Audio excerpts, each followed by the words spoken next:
yo mi do fien mi appelle télé disponible voilà mi va do télé Espoir 47 nous dit télé Espoir 47 là pour top de copain nous do top de copain le coin des cas pour Ahmed Dia on a pas télé Espoir 47 maintenant que ami ye et be ya gogomi ne mi apono ye mi awo do asila sinya ne va gogomi ba que mi anai mi le susu de du mi awo do asila sinya que ne do kuda abe ne yire pom de télé ça dia mi manai mi drona ya ka vidoma que mi ba ai no ta mi ne ka ya ba enya kwa wula que enya siula la batiuta eyo mesima gomo eyo chakanado video que mi vona na via émission no que no tele gomo egbe nya ba so no na manai ne tebesia me nyere ka ko ina na tepea ye émission no o kanya ko am ko on na tebesia ye émission no que abe ne ba amero fiame ye wa yo o ko ku o do ko que na o na ba na sia ko yo kata mi anai imacho egbe tanya si nda apu tuntia adu ko ne que mi anu tele go me do na mi sia me sina pa na ko ne sam papa inusa imam na go me do na me sia ma pastor me do na mi imam me do na mi hono am sia ma sina pa me do na mi kata que mi kata mi anu tele go mi aso mi Maria me do na mi ami yo le mi apa tele am me do me fia me do na mi kata mi anu ye aso mi awizolo okay me va pour me fine the view je vais donc mi awla zonadi yo funya que amelo tilia comme que wajiba yo addition la bana amado nya me yo amado ya nya mo que de kofia nya ora ya be imam wi da kofia abdala so pali maka msiona nule yeye konya WhatsApp ni Facebook na Telegram YouTube ba kunkume leke ape wele do wele no film ape fo que amelo ti go me we dibe yo adisi dakona Kristo Yesu enyeme pastor Bubuli Kosianika et le soubona de l'église missionnaire Christéji de l'Egbasito, préfecture de l'Egbasito, le canton de l'Egbasito, mais quoi il y en a maintenant Kove et 1400 mètres de Boussime na assiste au moins Ekba à Yesu. Après que oui le dodi, oui le don, après le cas. Il y a peut-être des points pour avoir laissé Jésus au roi que mi a tant assez de bien sur le tundi. Mais tout le monde peut penser à dire me de pas nous amener la bien ou ayant me dire vivia ou les défis de que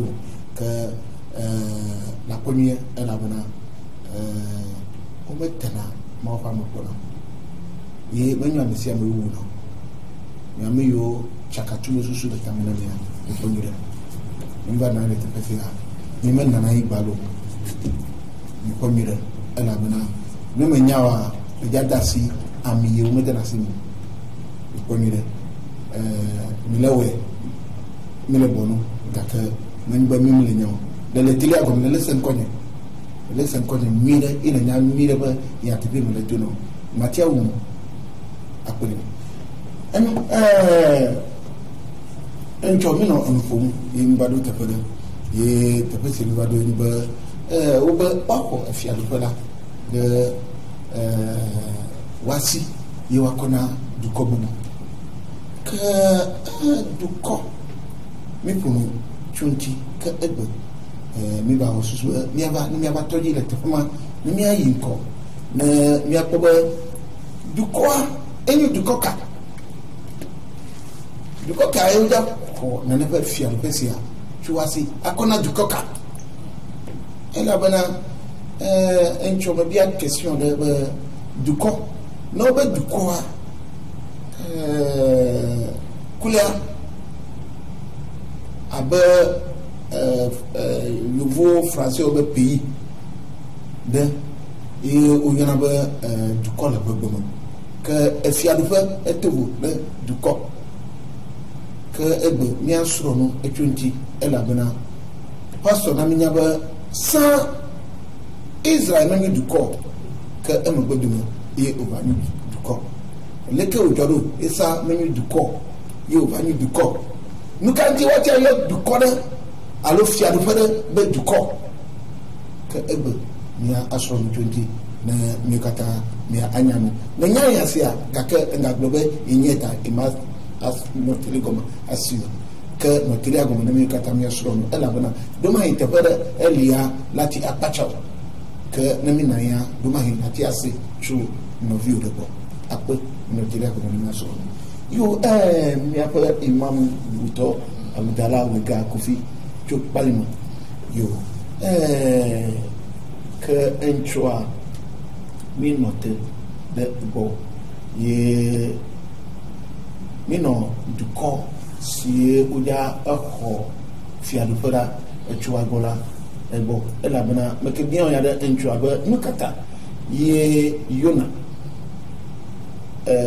yesu ki so me da wo musie yona wo tututu e isme onno gosuru ba doma ye ono bedunda ye mako ebe ida wona na penua ye le ko emagisa gake abe agbleto be ekuma ya le be maya lododo ye mati ho jiso nukata ye ono nona ke ebe me atoji la apamaji la yigina apelo le jina ma o mi kafu ma o ke vemi al mi gati va do go be kikia ma o bi ya ba ko fani ne bi do kata vi to mi fe mama sesran ba kwa me nyuko pasoro so ima bo enya tipe obi o mi awani so be Jonas benya Yesu nto gbele Matthieu 12 verset 39 à 40 making Matthieu 12 verset 39 à 40 obi o Yesu beni ba o nkunu de na yo la ko Yesu jijime voidi igbadume bejijime egale bio ele bombo na Israel egale bio nkunde gbe mbale ki Yesu ya ona o so Jonas be nkunu ye Yesu le blo mi le verset 40 mais Matthieu 12 verset 40b si bele ki prophète Jonas et non apabe podome nkeke ame tonza me ton e je ba gbe to be vie go Yesu cha ya no anigba me nkeke tonza ton yemi le blo fumbe les Bibles me mis pour Jonas 1 verset 17. Apami prophète Jonas n'y Jonas 2 verset 2 soya mi va pas Jonas muku et bien là la kobe les mea apaba tri les éduquer bomo de loi que les minif ben trouver bomo be ya ka ke bisia Yesu be nku mo tutu ya ele febe Yesu chama ku mo. Bon, les paraboles des vieux ici, Matthieu 21, ce verset 33, soyez 46 à Yesu dolore et la déléquée et dolore Israël, Maoutoné, Benyabe Israël, Yibolabi. Eh bien, si vous voulez que Midibe n'y a pas de vide, ne va me be m'huider, y a agbeto que y m'a ouvert d'un quel on a mis. Quand on be, et la tron à mes couilles, et voilà, et la tron à mes couilles. Donc, fia.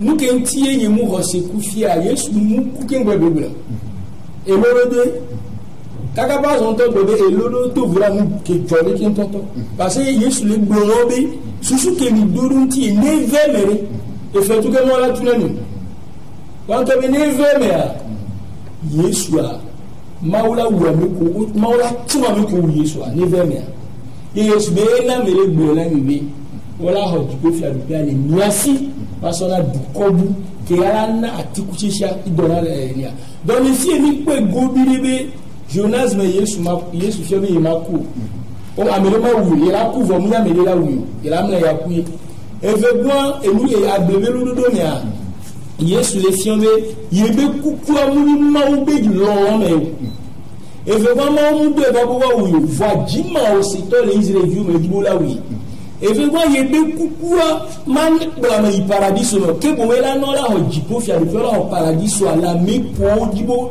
ola wiye donc na mere ho se ku ne be kuwa que wa jara paradis parce que Yesu ben fait fifia ni sonu que mi so pa et pas savoir du koko ya ho no alesia pour la tro ho les Israéliens sur la tro son Israéliens et le blanc ni so dami le blanc e be yo ke yo ni Yesu be hamera wala hosona yo yem prouver yele le febe Yesu a odo na Israël mu nyao donc ni c'est on la hole Israël yo si on la transona Israël yo ko c'est pour Yeshua yebe na verset de febe hasya e jina ma uji jibela so jipo fe persona mi yebe a jipo fi abi piare o da ho sona du ko mu yo da ho jipo fi abi transona Israël vio donc kentio Matthieu 21 verset 43 les bébés le royaume de Dieu vous sera enlevé et sera donné à une nation means a house et du coup gagne une nation et house petit troupeau aux alifs c'est-à-dire à mes vidéos que quoi va au moins mes vidéos et ha et ni à une nation du corps tout venait house parce que une nation là ressemble du corps bout va tirer le Nigeria avec du corps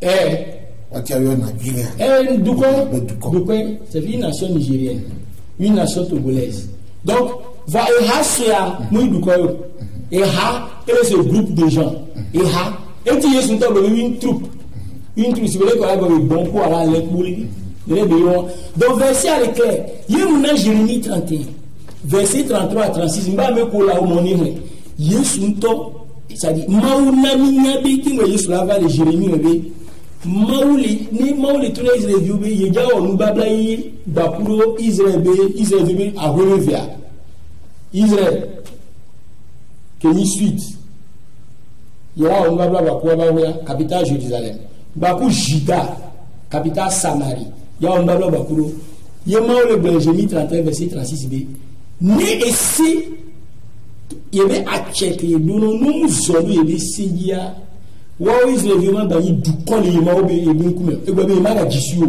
paradis be nya pa ye ma mu jesi du kole tukara enona ke osi ebo ya wu Yesu e ke wa mi ma ga ko paradis ko la ho jipo fi arupia ni asi paradis so no be jipo fi arupia mo jipo fi arupia paradis o le ko la ho paradis o le asi e ba ko nu ke la ko la mi paradis o que les prophéties et la gloire crucia on la holia sur la sona du corps nous la sona hasse du corps et tout on a hasse merci klejato ya le grade fiba aba gidi me vodi Yesu Kristo me kawe ubana le ba Israël uba de view a hasi view we uba de view a hasi view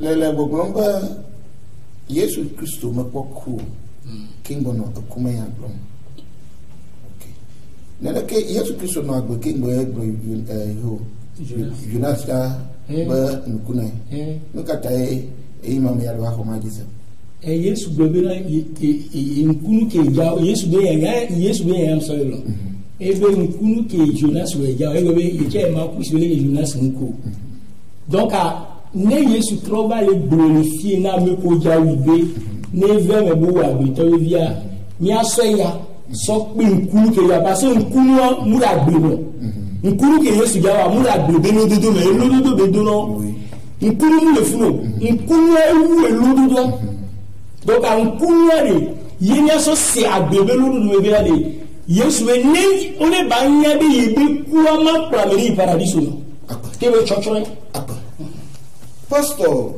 Anika Tosi Bubule. Yesu Kristo bekua. Imam na minyaba. Ebe jiji me vodio alo badu me fio. Si de fiaba Yesu Kristo ka nu yijajo de ejia abe ehufie ojakori ke unya menyu jijoneo ye menyu etoa be dodono elabana eglo la fide be de la ne de wakinwa na eklusia ne tu emunye vai ne kata ye ne ne noa oyi nena ndapena Kristo Yesu ye metapena maude amele nyakpon timabeta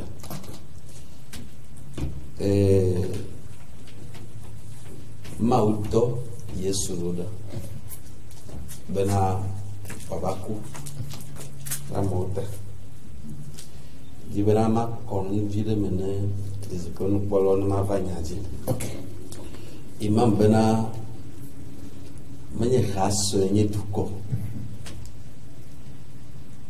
Didi bon polo ameka woni haso Yesu bena la leke Biblia la do Matteo magbale va Yohanes magbale ya Yesu Bologna ewonana le do magbale la apostolo ko Yesu menya gbogbo ko me do konu agbe ye do magbale ya to Roma magbale kakabado Yuda magbale ya baleke baka fini nya de chama magbale va nous fiafia que doto Yesu mais nous fiafia pla benono pla apostolo me do me nous so so que doto me ya yo dare sima ta ne khlan agbal de sile ye me gede nous fiafia que o de to memo le apostolo ko de do mo la kama ele bobo na to aparka me ka ni haso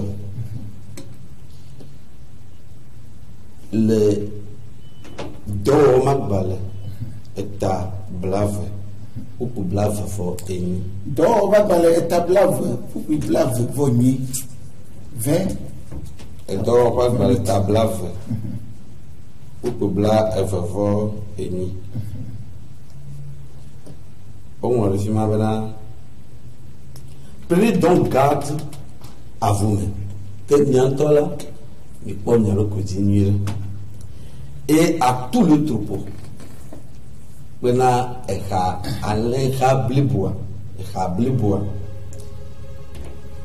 au niveau duquel l'Esprit Saint vous a établi surveillant, et vous demeurez, vous demeurez,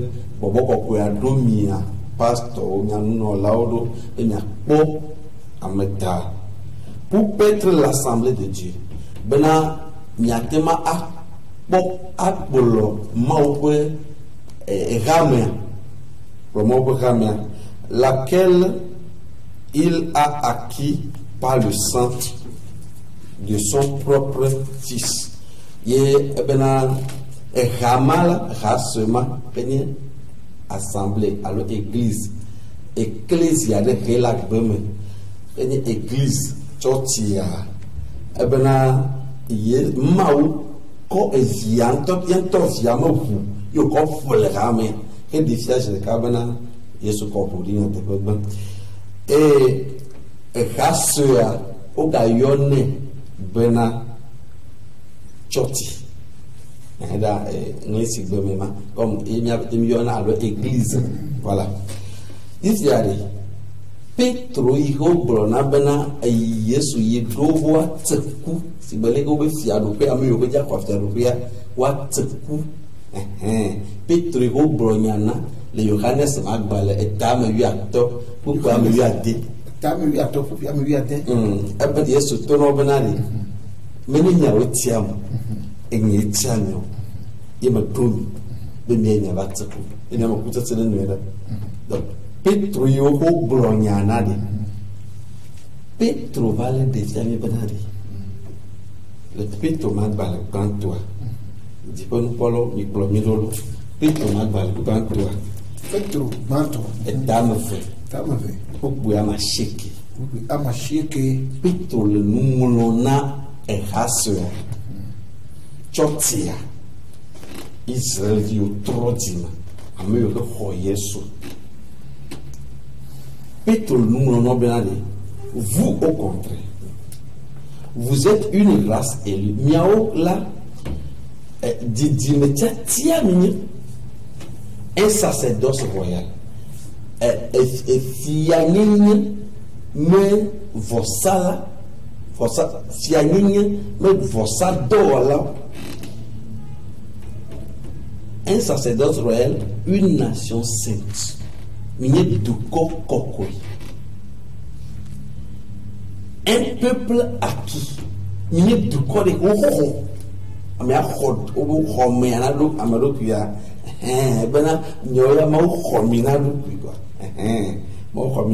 Afin que vous annonciez les vertus de celui qui vous a appelé des ténèbres à son admirable lumière. Maintenant, nous avons Amérique demito viviti ko va pe kekeli ko kuyamia na degbo pa pe nuni o kama ni le policy ya benade ame yo henye hase ko kolma dasina ko yona be chotia e do magbana de fia be yoni chotia de mi fiasia petrole de fia benani ame maula e ya wenye dukoa eye kwa muslim to yo henye arabu wa osina mi ogon kaba e go mi bena bu muslim ma muslim na go gabo kora yo kwena yo boy odo Muhammad roda yo kora ko banawa ina do boss na nyo dom ka ba bana ne arab musulman de siala enya bana Kristo tola du ko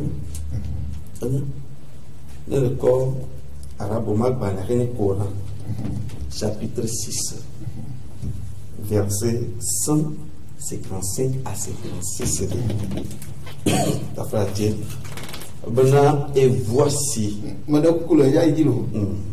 La fille à ma va trop c'est bien. Na arabo le fille à wa oja nyabo Kristo to du ko ni. Nya bon comme o ma banle le Coran tala os no khoma banya os nanu yogo makaba. Gambena o magbanya Kristo to du ko ni. Ta flatilo laisse-moi me dire. Oh vas-y. Anu ke di me ya fo ade gina wa ni we ba san o mani du ko arabo mo ba du ko yo ni. Donc que le gros Kristo to du ko ni a ma Sade Kristo toa ba amado yomuni Kristo tota omuni khamya ta omuni khasweta ati chatia ba baudi tuti khosemia obazu khaswe e petro bola benade wo ozu eduko kokwe ozu duko kokwe la be maunto global ame ko menye duko tola ayo be duko tia ke is Kristo to nye duko mau du jesio no me petroine et tout voilà di pona no be tout voilà ne bu voilà di pona no be bu voilà yo ko di po fia lo kama safina petrole bongola banale cosetore era onye duko kokwe donc si ma pétrole si pende di pétrole de gom ti bele mo globana aban yo ko mo yiwe de mufia yo le do magban ple Matthieu kova Johannes magban donc duko ni minye duko sa to di khosemia yiva zu duko na mao si bele ke Israël je ti tsala o minye duko bon voa de mao pe enyalele dari bele mao pe no babala melele dari o ti o tro zu duko mao be nyazu duko no azu nania tabo menyi tsa mao be nyazu duko nyazu okay pastor le dai ko cho eika ye Israël tro zu duko ala bana Mose be kamali amo be kamali Yesu Kristo be kamali gbogbo ni ba tro zu duko alo unu duko ki bo Yesu Kristo ba ozu duko na mao de Mose be kamala Oreb metore etore le Oreb oyona bana Sinai Sinai metua gomea ye mau blanu blolo yo lo totoro bana nenya benile no babla madasi emile enyanya madasi la nyazu dukoko e megbe ka fi Ezekiel ha obava mitonto le quoi n'ate boire 600 500 ans avant Jésus-Christ donc Ézéchiel met passage là au dit to Mose me gam au me de Mose me gam to Ézéchiel me gam une théologie il y avait télé disponible pour la 92 19 33 83 92 19 33 83 98 39 09 33 fia mo globe na mi le fia minona enusrum mata mina bona et mina n'encore pas imana nous allons après à la seule belle les jours clubage on est d'accord nous Antonia ba les jours encore après sinayi beto ya kelebula eja yiko na yawa ndamo be yawo sinayi beto laji funaye mawo bonobe na mi ko nyanya gisia ya trosu duko fima le nye bibla manya alo nye enu sosoro alo enu kemesia o globe blan ku duko amfu alo didima amfu wenya bibla donc fima wela kontina donc me de coucou fima kontina duko amfu alo didima amfu elle a parce que de quoi il le dit Mao c'est du quoi Mao donc Abraham but du ko adoption titia et du ko doa e blanc bakle de ka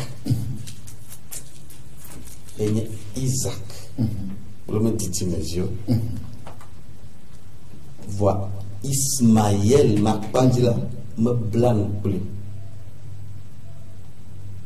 parce que le problème Ismaël Makpandidi avec ma me blanc plus Ismaël Makpandio voit blanc ko Isaac Makpandi ok Mao me blanc plus du quoi me fait l'Abraham me gamme voit donc bébé du qu'on a de toi Abraham ye au blanc de cas le mot c'est ma balle banto et ta me lui moi c'est pas balle banto et ta ame lui adre et ta ame lui adre mais de coucou fia mais de coucou ame le télé comme ya mais le problème mi ava zone ya mais mi bono c'est parce que il y a des vuna ya de votre parce que la ti akile te pas manama elle a adu du jona moi c'est pas bané moi c'est ma balle banto et ta ame lui adre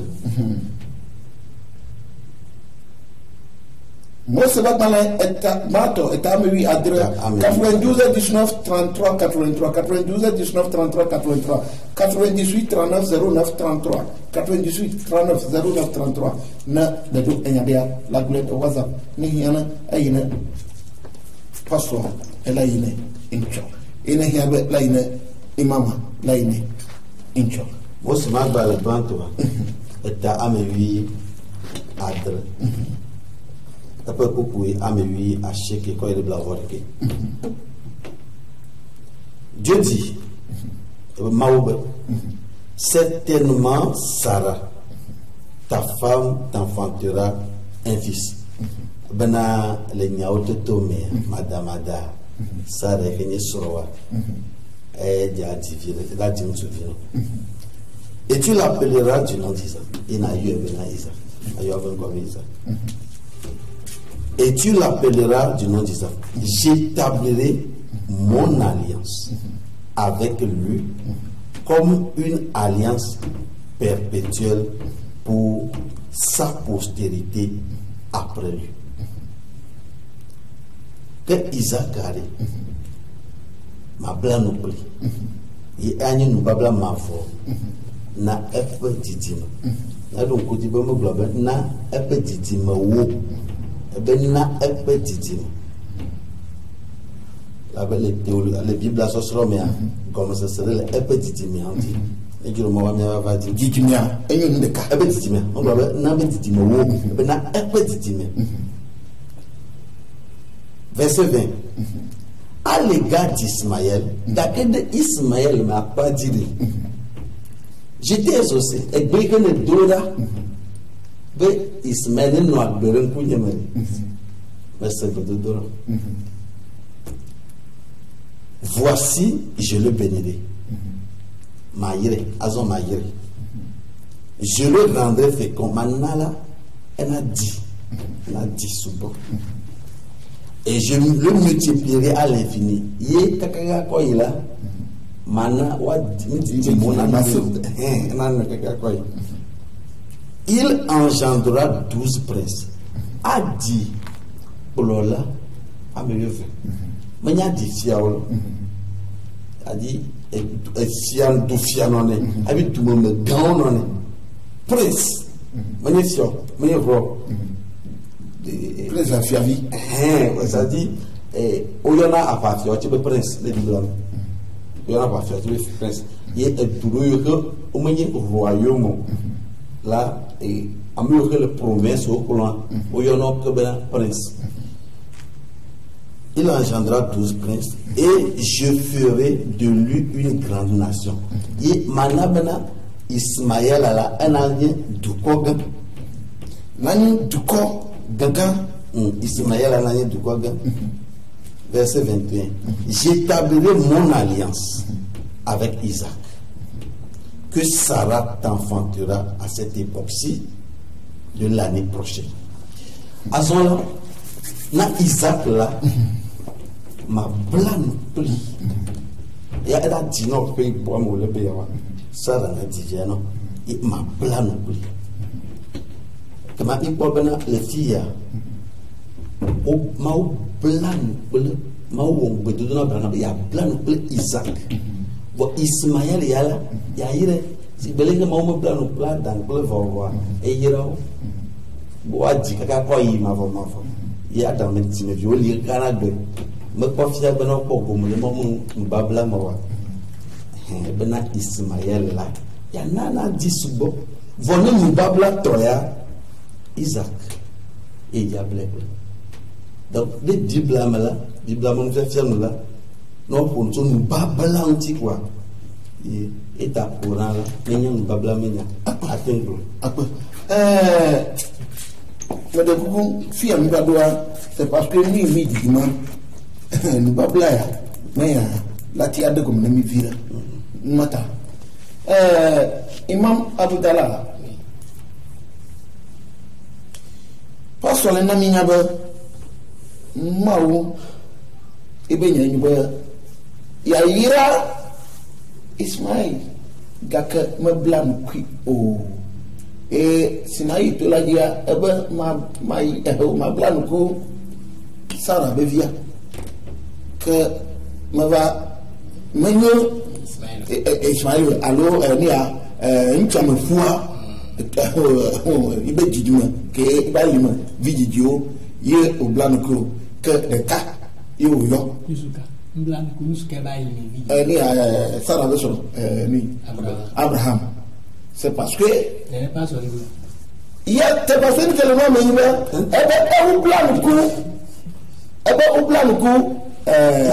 Isaac. Donc on plan coup Isaac, c'est parce que Abraham il a allumé fou, alors il a vidé Yéno Ismaël. Donc est-ce que non il a allumé vidé Yao il a plan coup que elle de Katingo dari que nous Isaac, il y a blanc qui. Comment il veut aller me vidéo, mais il y a un peu de message. Très bien. Très bien. Nous qui dit mania et dit quoi mais quoi nous dit pas. Qui est blanc y a l'ouvert dit ma qui va voir.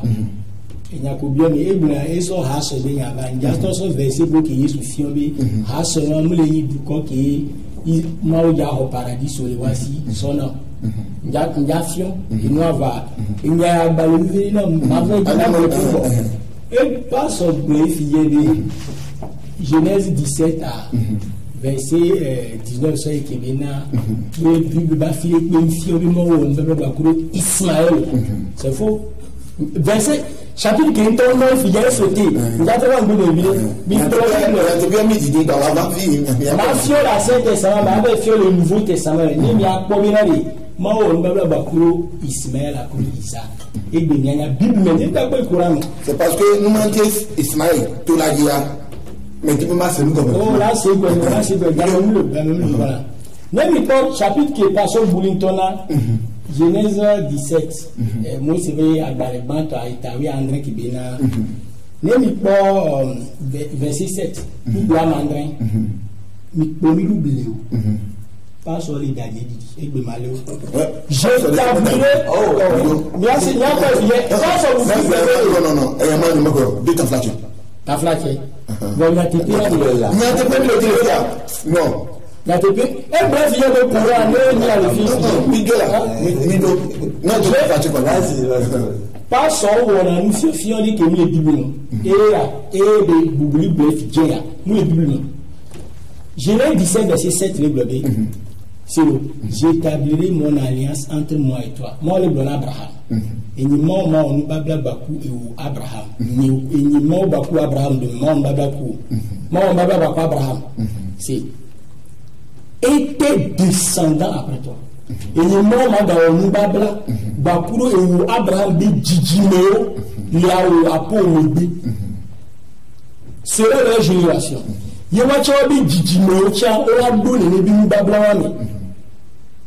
Ce sera une alliance perpétuelle. Et là, il babla, soit il m'invoque, en vertu de laquelle je serai ton Dieu.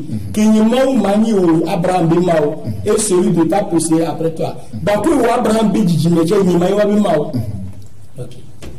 Fifi y a bien c'est le binari. Mao be ya on babla bakou Abraham bidjime. Si vous voulez que on va la paix. Bible le Ismaël a Abraham bivi a l'uni Abraham bivi. Bible que balé blobé Ismaël a Abraham bivi. Ne mi pas Genèse 21 verset 13. Ne m'a trouvé le de la seconde. Genèse 21 verset 13 arrive. Genèse 21 verset 13. Moi le blobé je ferai aussi une nation du fils de ta servante. Ça éniement mao et du corps mana et Abraham.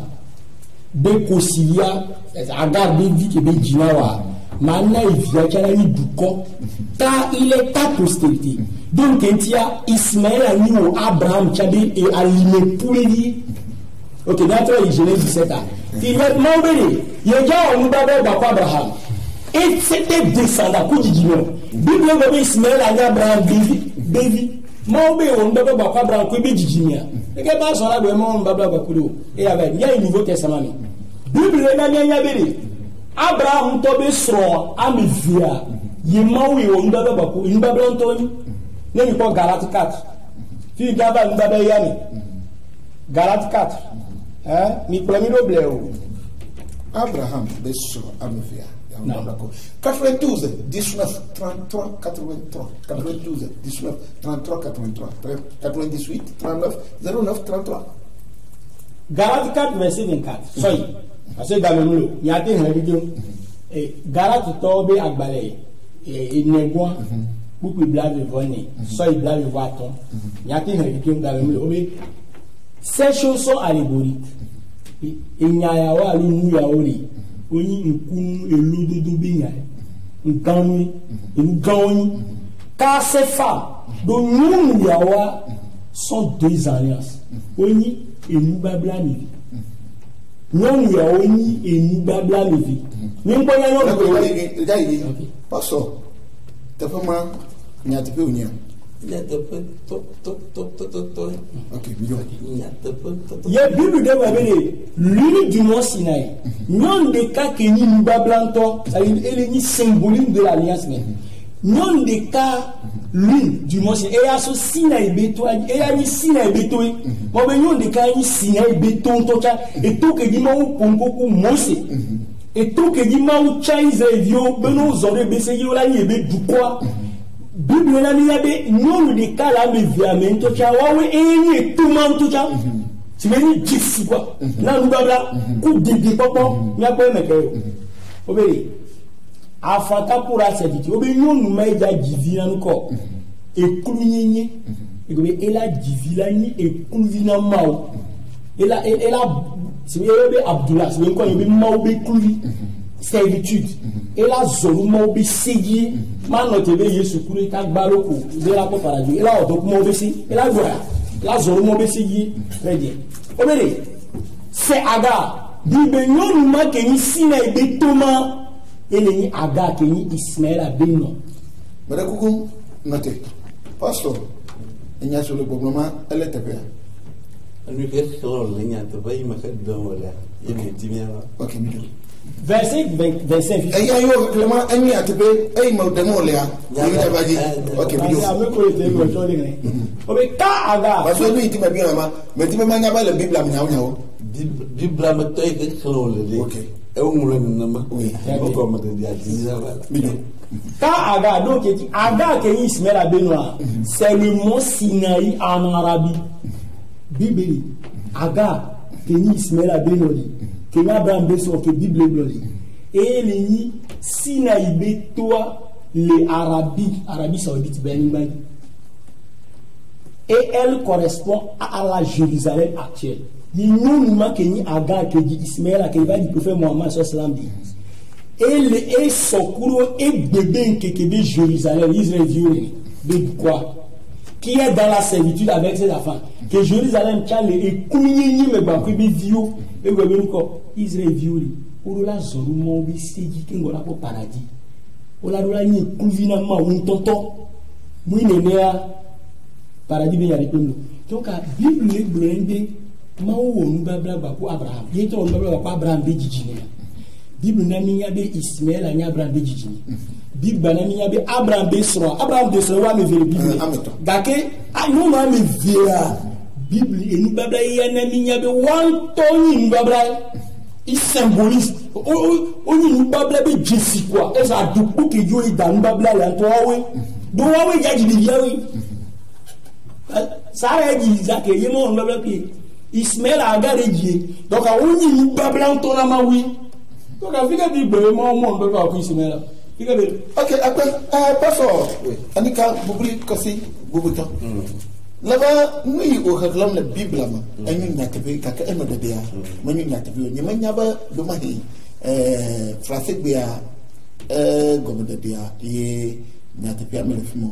Allo, les donc, nous n'avons pas de du quoi ne wanye akpena yesu didi kono polo obena aga le sara onye no babla le bible amea mawo no babla plana amoo no babla mawo no babla plana ye amagoto ha wo no babla mijo titi ya les filles qui ont été au moins pour les filles m'abaye mau blanc pour le hagalo alors blanc pour Ismaël au bas a gagné nous babla yo ben et filles qui ont été à une couloudi a gagné nous babla ye filles qui ont été à une couloudi titi ya lo anya dia se benali comme c'est calingaya aussi ma va fille qui au bena didi me ao be Abraham ablan pro didi mo o enyama me kode e ko nye bena Mose magbale banto tamu ya dre pupui ame wi ashike ko bla vore ke me khlia bi black blage ka bena Ismaël yala ya yire vo Isaac la ya plan pli il y a nous kata bi black bena didi me viu fi mazon la yo il y a pasteur il y a de New York gomme yo il y a tournage gomme ne be ya didi me kawe dare nous 14 ans didi mo de fima dare mao ameka ni didi me awo wo se magbale ban toi mo se magbale ban toi eta me 8 ans ou am 8 ans tu peux am 8 ans mao be 15 verset 13 l'Éternel dit à Abraham sache que tes descendants seront étrangers dans un pays qui ne sera point à eux et ils seront asservis et on les opprimera pendant 400 ans. Maobenani, Abraham, dit mais tu où Oja ide Égypte. Oja Anibari, tu as fait foulissement. Et Amédée, je me dis la porte, il y a bien Israël, Viola, il est Égypte. Ismaël, il est Égypte. Abraham de Sro, Boubouto Bonnet, Agaple, Isaac. Isaac. Donc, Didimo, non pas Didimo, Bible n'a précisé, Benade, Didimo, Kaobrolo. Le que Bible est très précis. Benade, Ismaël, Mablan, Aga, Ouya Maïra, Ismaël, ma yira Isaac ola ma blanc bleu ye ko e ko mikle buku ya meya buku adrelia e ko nya busa bo le bo la bana da blanc bleu aga Ismaël fio que ma do ko nya bodi bana nya pastor yo to ni bibla nya de gom titia me di ma di ponu polo mi va no sropo oba aga e jesina Sinai ma de gom ne Nemi le mos magal bato tamu ashekere. Mos magal bato tamu asheke. Fi mai mau diva. To kwa bode oreb eni Sinai me tuaji. Wa mau vade. Ebe vavadi ngole gbebena. E tuaji ko mau didi de tuaji. Israel jo maten gogoto. Et Israël, je vais doit pas benani. Ma omega pour na yo. Ne pour na yo toi me dit. C'est-à-dire amène no yo dom. C'est-à-dire na me le revendiquer Sinai là. Un kadiba mi asson to bi blantiniro. Bon ne ma na pour na yo dit. Ma omega pour na yo directement. Ne pour na yo toi me dit. Ye enyamachela mauva trodung tinao amebe ihe di fiabenade e Sinaide maten wode kakul maule Sinai di ponu polo ambe aussi pastor lo fada lo bade kuku mi yobo abe Kristo tonia mi biobena nukanye Sinai one de Sinai komna Sinai la ambe de kematu to Sinai akode amade kematin to Sinai apodo melio ni sroko mose magal veli atamio ashike ni sro emako ni akọ ma mke maudidi de ke gbeji ye e tu anto le bubu e jole bi tu aji ta no be Ismaël e obenya aganye mbabla ke sokple mbabla obena ces choses sont allégories nous yo le dodo no bana Ismaël sokple Sinaide kama nyaga abena aga sokple Sinaide e kama ni do la batros lotonu gagner Sinaide mau nyato gala setoma baleta meneke fofo nyenari bon mako sebena khleji doa por bula benade America divina kuluvi Ameria tola enya bloreli mau java bla no papele mau na on babla ba monenye kuluvia ye Galates chapitre 4 Galates also the matter for adodio Sinaya ne m'a pas ça comme finamiro c'est parce que nous kintia le globalement m'a dit que mati akpo de popo to Sinai dio Sinai tefo sie maudi nado de maudi edina enyamira tuna tefo sie de popo malifimoa mais comment ça que maudi de Sinai o ngono le ko di do ni ko ba jo e bibla bana ko di du ko ko si tutto du ko banare io mate sama o manco elle a bana o fond era bana o fond e maube ko di fio bana tadi que le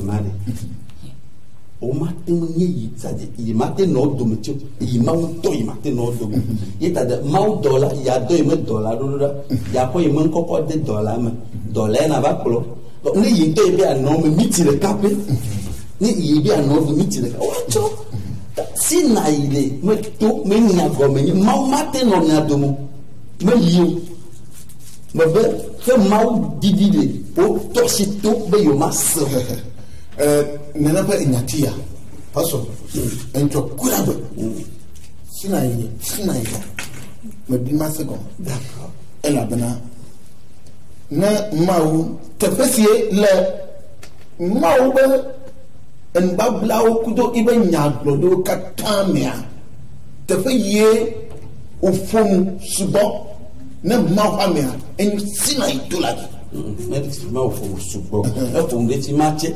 ben moi c'est gasé comme là et on a coco oui il m'a pour effectivement donc un peu blanc là pour me coco Sinaï là j'ai des cas yo dit va tout quoi bon j'ai des cas où dit va tout quoi bon pour nous pour y du quoi seulement y du quoi benade yo matin seigneur et comme y bena non non mais il me roule on se dit sur ma pour la mien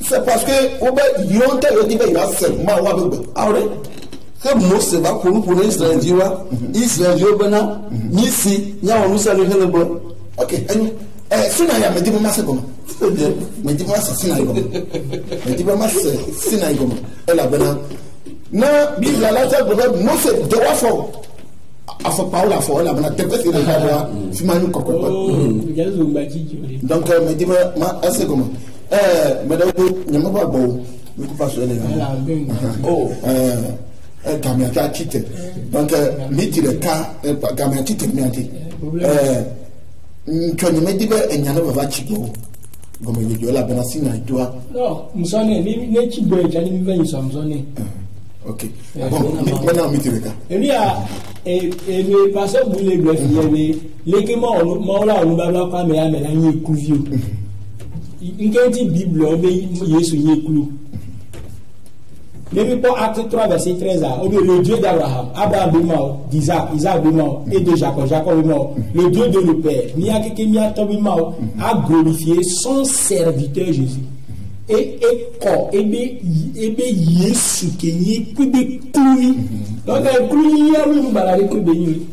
Et vous voyez, si quand il parle de Bible, il koui ni si pour lui. Donc, si vous avez tout en tant que mille glories, c'est un temps que la mort qui a. Il y a tout le monde parce que j'ai mis. Donc, Agar y a clou, il y a ce qui a une clou. Pastor, on toque le flanc, ma on va te trouver le. Et qui a clou, pastor, il y a clou, ma on peut esclave, serviteur de. Esclave, Toto, ok. On m'a dit que je vais faire là, c'est moi qui est soumis esclave.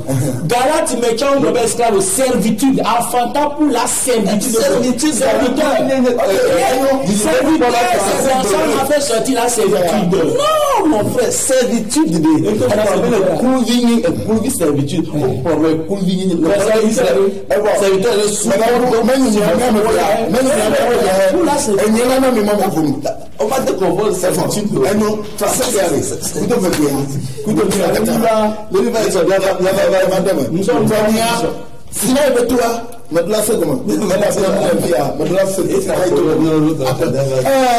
mi avait été dit bon voilà toi mi doit de nous nous si anu ke comme de laisser à la pour nous les goudou me potole blom wo ameye dinabi atem quoi no fima et du java dio les gars quoi c'est pas comme le bon moment sinaya et le fait elle était bien mais sinaya elle va du la perdre elle va du la perdre bon elle va dire va te prendre encore mi va do egbeto abenu ami ye no ekoviam ye o 3 mois qui le semia ko le especial la oui be fofovi sewle nyako jode kaje kunanu esiai ye ne dichochia leima amoya be fofovi Frédéric garu mo yina mbiata na ngwa le kala so ye no te poma e o 3 de nuti ye no kata e mira kanam jode fa miako Suleiman Jimajo ay la comme aji donné et non na ko di ko po moaji yo tracé le nonti mais tout le monde pas possible mais tout bena maman Suleiman Jimajo mais tout bena et mais mi jole fuma mi ava approvianti le tapia mi apo pastor bubuto ma fama ma sumola amisiye onen ko ba pastor bubuli kosi anika que echu agwe kove les basitois c'est ça panti que à 400 mètres au lapo il va à Sada le tefuma ne guguya et jodede ma o passi di na le tefuma que nous les fuma la po ya ira la po ko de la agbo que na jolfa ni va ma fama bubuto imam Abdallah Kofi Wiga sur Parlement. À un moment, nous avons à du détour de cas, et la bonne. Domaine, où il y a matière tout Parlement, avant l'émission, avant traduire le Parlement. D'accord, et tu dois savoir. Mao Neire. Que nous avons couvert, Mianovi, Miawosubola, Chasko, que Elbetoa, il y a tout, c'est le passé. À moi, la femme, Gakawa, un mode de mêlée, il y a encore, il y a des films, que Aïncho, mais le cas de mes films, que Aïncho, il y a pas de go. Bye bye.